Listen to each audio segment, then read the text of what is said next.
Welcome to Mystical Minds.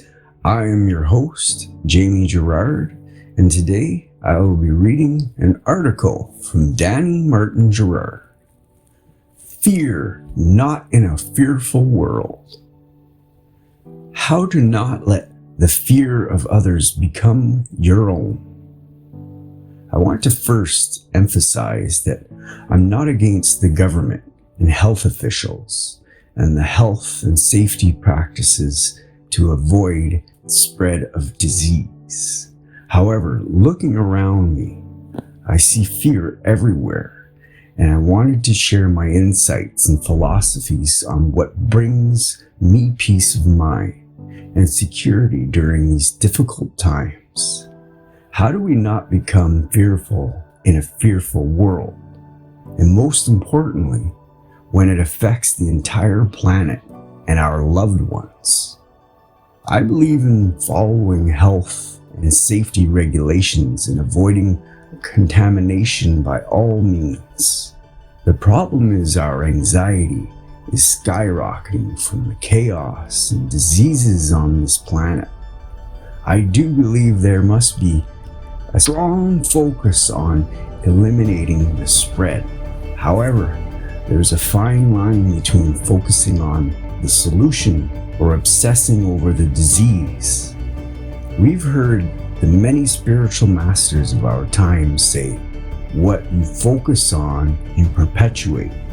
So the more people focus on this matter with fear and dread, rather than the solution, they're perpetuating the problem.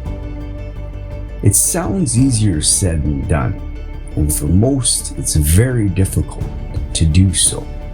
However, practice and repetition is key.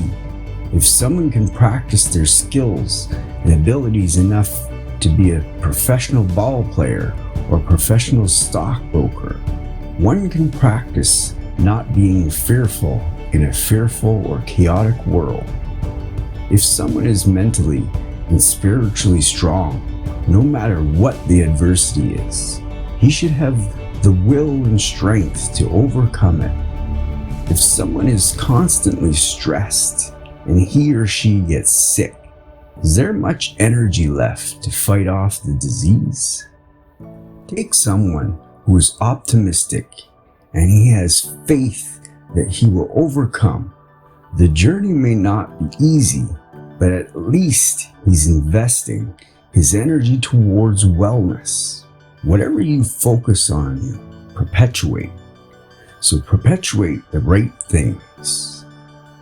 We only have so much energy during the day, and if we focus all our energy on complaining or our fears, then a little flu can appear much more painful than it really is. I don't want to make light of the situation. I just want to emphasize having inner peace in a fearful world is possible. Having peace despite the chaos is possible. And when you do have peace, you're a much stronger influence to help others remain well or recover. So my question to you is, what influence do you want to be? And what thoughts do you want to entertain? Thank you so much, Danny G. That was amazing. Brings a lot of perspective, this article. I really enjoyed it. And until next week, I hope you have a beautiful week, and I hope you have a beautiful day today.